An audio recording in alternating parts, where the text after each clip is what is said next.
Paz do Senhor, meus irmãos, que Deus abençoe a vida de vocês. Faz tempo que nós não gravamos vídeo aqui no canal, muita correria. O final do ano foi muito intenso aqui, e o início também, bastante coisas assim para fazer e acabamos ficando sem tempo de estar gravando um vídeo. Mas hoje, graças a Deus, deu certo e eu quero estar compartilhando com você mais um conteúdo da Palavra de Deus aqui no canal Bíblia no Foco.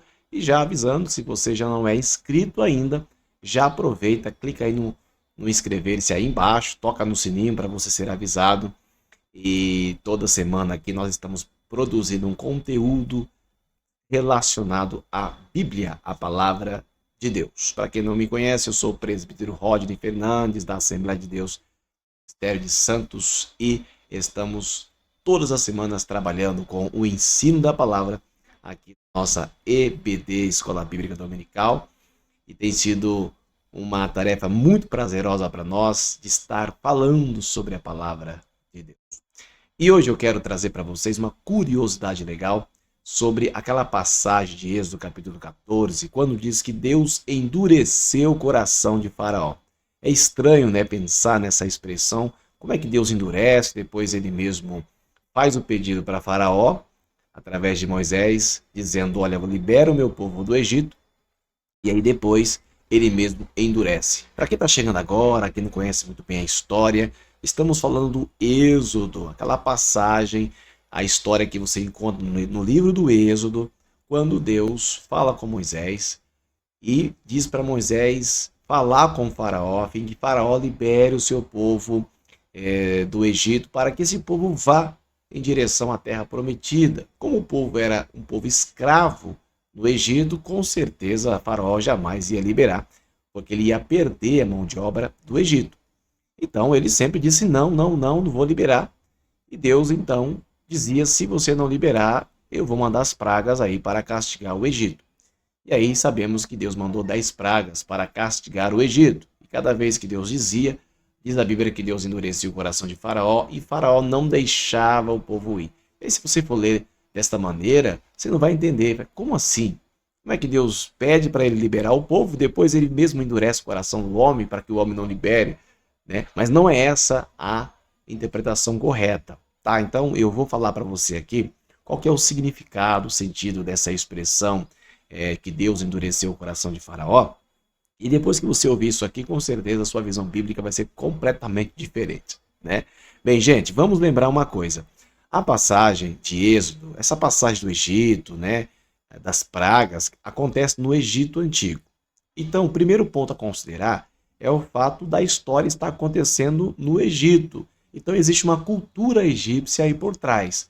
O primeiro ponto que nós devemos aqui considerar é a cultura egípcia, isto é, como que eram as crenças no Egito, como que era essa questão de deuses, né? Como que era essa relação, esse entendimento sobre divindade, relacionamento entre seres humanos e deuses, ou divindade, como que funcionava isso.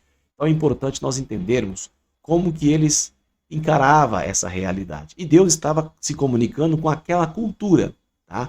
Então esse é um dos pontos para você ter que analisar quando você for entender estudar um texto bíblico, entender que Deus está falando com aquela cultura, né? Falando com as pessoas daquela época, dentro daquilo que elas conheciam e entendiam, correto? Então vamos lá. Primeiro, para nós entendermos aqui, você sabe que o Egito tinha muitos deuses. E um dos deuses lá que eles acreditavam é Amaat, que era considerado a deusa da justiça.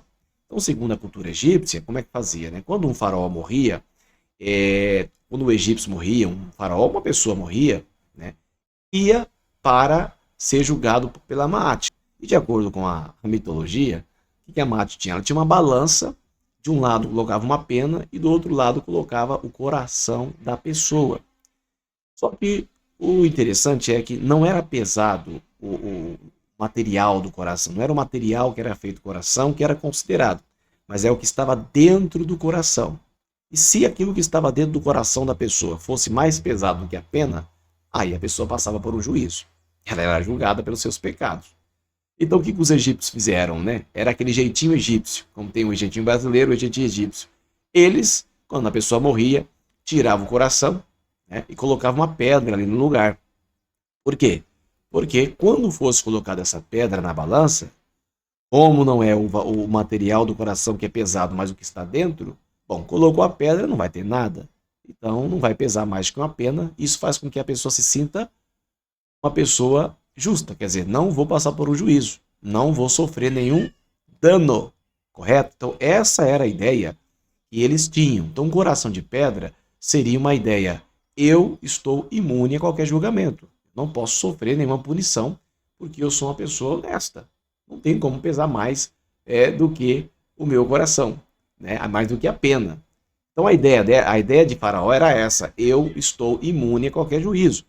Então, quando Deus falou assim para Faraó endurecer o coração, aí tem toda aquela questão, a expressão idiomática, né?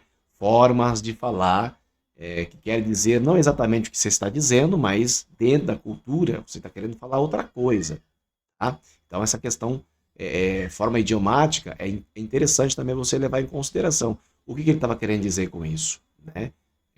Eu vou endurecer o coração de Faraó. Ele estava querendo dizer em outras palavras assim, ó, eu vou mostrar para Faraó que ele não está imune do juízo.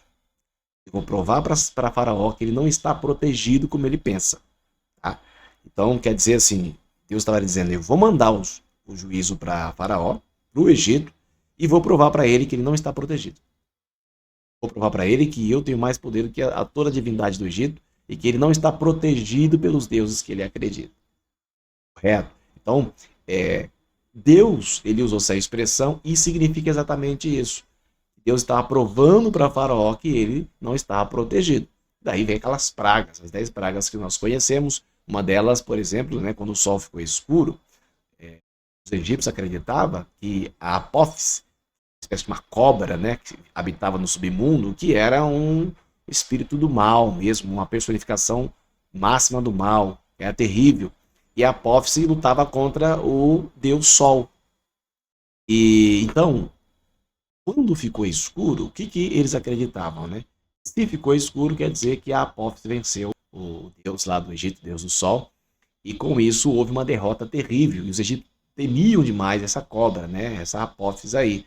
Então, quando Deus fez com que ficasse escuro, eles entenderam, olha, o negócio está sério, estamos desprotegidos. A Apófis, a inimiga, aquele espírito cruel, essa cobra cruel, destruiu o Deus Ra e nós estamos perdidos. Então, uma forma de Deus passar para eles, né, comunicar com aquela cultura e explicar para Faraó: Faraó, você não está protegido, não, e eu vou te provar isso.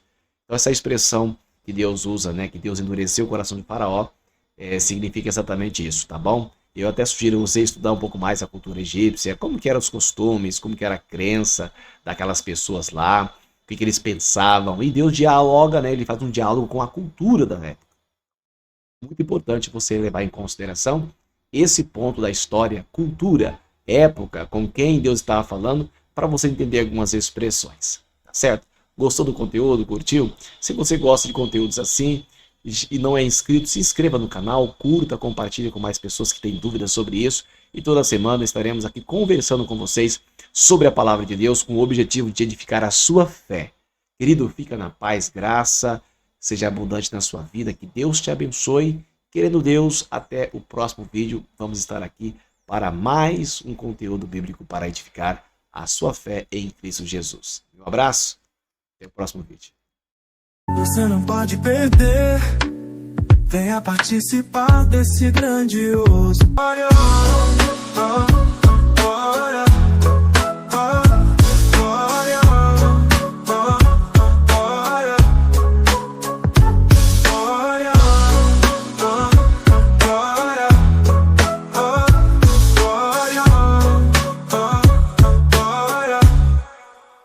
Você não pode perder.